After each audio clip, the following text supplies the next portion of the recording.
আজকে চলে গিয়েছিলাম 2.5 টাকার সিঙ্গারা খেতে। শুধু কি 2.5 টাকার সিঙ্গারা, আরো কি কি খাবার খেয়েছিলাম এবং কোথায় কোথায় গিয়েছিলাম আজকের ভিডিওতে আপনাদের সাথে সেটাই শেয়ার করব।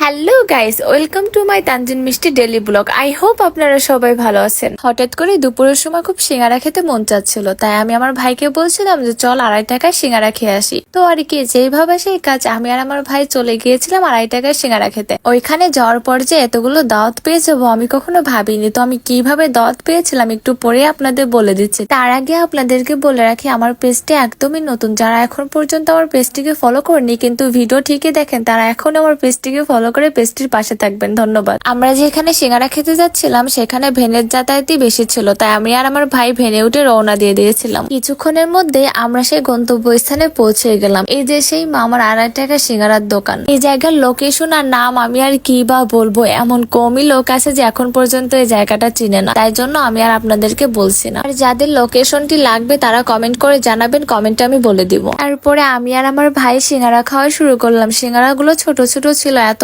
পরিমাণ মজা ছিল, না খেলে আপনারাও বুঝতে পারবেন না। তো এখান থেকে সিঙ্গারা খাওয়া শেষ করে সোজা চলে গিয়েছিলাম আপুদের বাসায়। আপুদের বাসায় যাওয়ার পরে তো আপু নাস্তা খেতে দিয়েছিল আমাদের। নাস্তা খাওয়া শেষ করে আপুর মেয়ের সাথে আমি আর আমার ভাই দুষ্টামি করতেছিলাম। আপুর মেয়েটা মাশাআল্লাহ অনেক কিউট। আর সব থেকে ভালো লাগার বিষয়টা হচ্ছে আপুটা ছিল আমার ফেসবুক ফ্রেন্ড। তারপর আপু আর আপুর মেয়ের থেকে বিদায় নিয়ে সোজা চলে গিয়েছিলাম আমার বান্ধবীদের বাসায়। বান্ধবী বলছিল আমি গেলে নাকি আমাকে অনেক কিছুই খাওয়াবে। ও যেটাই বলছে সেটাই কিন্তু করছে। প্রথমে আমাকে ফুচকা খাওয়াইছে, তারপর আমাকে হালিম খাওয়াইছে, তারপর আমাকে ঝালমুড়ি খাওয়াইছে। বান্ধবীর এখান থেকে খাওয়া দাওয়া শেষ না করতে করতে আমার আব্বু আমাকে ফোন দিয়ে বলছে আমার নাকি আর একটা দাওয়াতে যেতে হবে। তো বান্ধবীর থেকে বিদায় নিয়ে আমি আর আমার ভাই সোজা চলে গিয়েছিলাম আমার আব্বুর বন্ধুর বাড়িতে। আমার আব্বুর বন্ধু নাকি আমাদের ফ্যামিলির সবাইকে রাতের খাবারের জন্য দাওয়াত করেছিল, তাই আমরা সবাই চলে গিয়েছিলাম ওইখানে। তারপর আঙ্কেলের মেয়ের সাথে গল্প করলাম, আন্টির সাথে গল্প করলাম, আর তাদের সাথে গল্প করতে করতে খাবার খেয়েছিলাম, এই জন্য খাবারের কোনো ভিডিও নিতে পারিনি। তারপর খাওয়া দাওয়া শেষ করে বাসায় রওনা দিয়ে দিয়েছিলাম। আজকের ভিডিওটা এই পর্যন্ত।